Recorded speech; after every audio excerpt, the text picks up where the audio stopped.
Roman Reigns wasn't supposed to be the face of WWE, at least not the way it happened. His rise to power came after years of failed plans, backstage politics, crowd rejections, and real-life trauma. And WWE kept pushing, no matter how loud the boos got. Let's go back. Roman Reigns was signed in 2010, not as a superstar, but as a project. WWE saw him as someone they could shape, not because of mic skills or indie credibility, because he had the look. Vince McMahon had made up his mind. Roman was going to be the guy, and everyone else had to fall in line. By 2012, he debuted with The Shield. Rollins had the wrestling IQ. Ambrose had the charisma. Roman had presence. WWE immediately made him the muscle, the powerhouse. But behind the scenes, the goal was already forming. Break him out solo, make him world champion, and start the machine.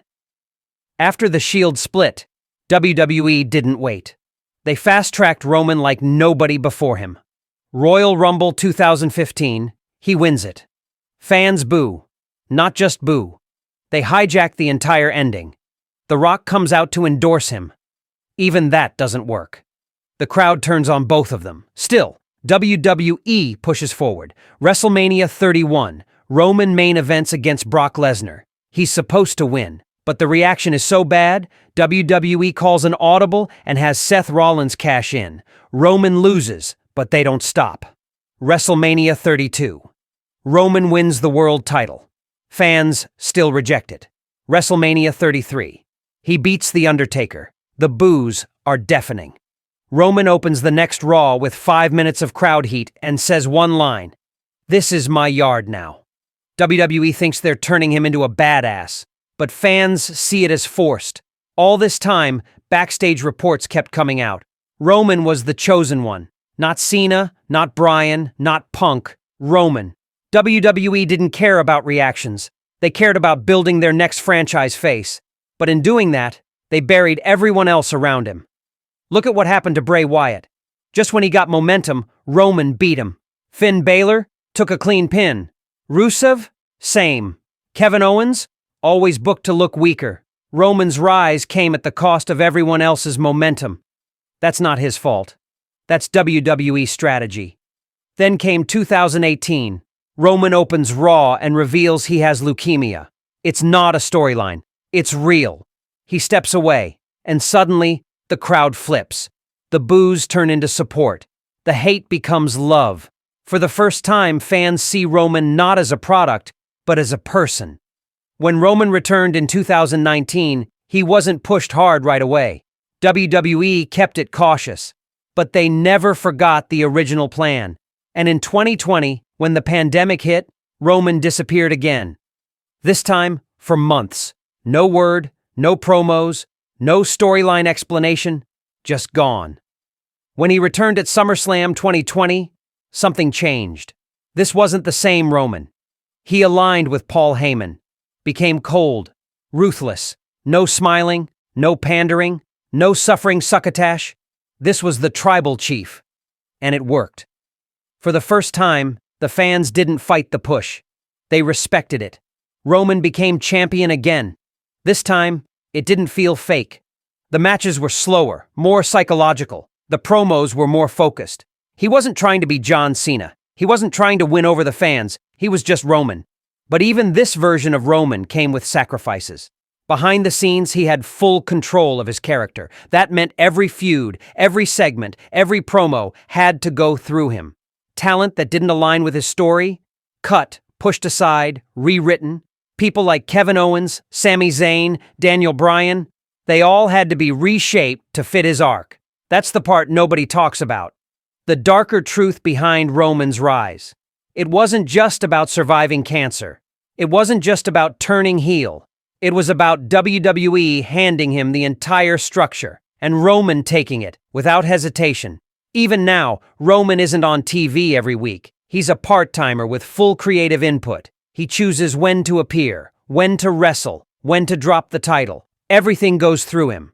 And that's not an opinion. That's been reported multiple times by credible outlets.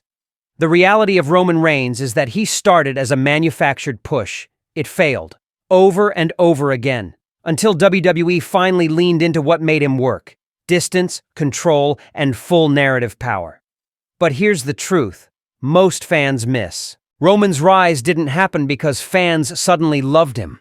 It happened because WWE waited until they had full control over the product again. No live crowds, no real-time rejection. They shaped the character in silence. Everything from the camera angles, the pacing, the promos, it was tested without noise. Roman Reigns was built behind closed doors, and by the time fans returned, the foundation was already locked in. The Bloodline was formed. Jey Uso had been pulled into the story. Jimmy returned and followed. Paul Heyman stayed right next to Roman, giving it that legit mafia-like energy. And then came Solo Sikoa. From that point, WWE centered their entire main event scene around Roman. Every pay-per-view finish revolved around protecting him. He held the Universal title for over 1,000 days. Beat Bryan, beat Edge, beat Cena, beat Lesnar. All of it structured with one goal: never let Roman lose clean. Even at WrestleMania 40, when Cody Rhodes finally won, Roman didn't take the pin. That was The Rock stepping in and doing the job. Roman was in the match, but untouched by the loss. Protected until the very end. That's not normal. That's power. It's why some fans say Roman Reigns became more than a top guy. He became the brand itself. WWE built everything around him. Storylines had to wait on him. Matches were delayed until he was ready. Talent were pulled off TV if it didn't benefit the Bloodline arc. And this didn't just affect mid-carders, this affected top guys. Seth Rollins got stuck with the World Heavyweight title, created just to keep him away from Roman. Cody Rhodes had to go on a year-long redemption path. Guys like Kevin Owens and Sami Zayn had their momentum capped once their use in the story was over. Roman's presence was so heavy that it froze the rest of the roster. And behind all the video packages and Paul Heyman promos was a truth. WWE had traded flexibility for one protected character. Even interviews backstage confirmed it. Wrestlers didn't know what was next because Roman's schedule controlled the flow. He wasn't on Raw, he wasn't on SmackDown every week, but everything waited on him. And when Roman didn't like an angle, it changed. When creative didn't fit his pace, it was rewritten. That's how deep the control went. But none of this is to take away from the work he did. Roman Reigns delivered in the ring. His presence improved. His mic work matured. His storytelling became elite. But the path he took wasn't organic. It wasn't built like Bryan or Zayn or even Cena. It was controlled, protected, perfected behind the scenes. And now, with Roman off TV after WrestleMania 40, fans are asking, was that the end? Or is WWE just hitting pause until the next big comeback? There's no answer yet. No official date. No teaser. But insiders have hinted WWE is saving Roman. They want to keep his return impactful. Possibly tied to The Rock. Possibly linked to a new Bloodline chapter. Or maybe even a heel Cody turning on him to claim dominance. Whatever the next move is, one thing's clear.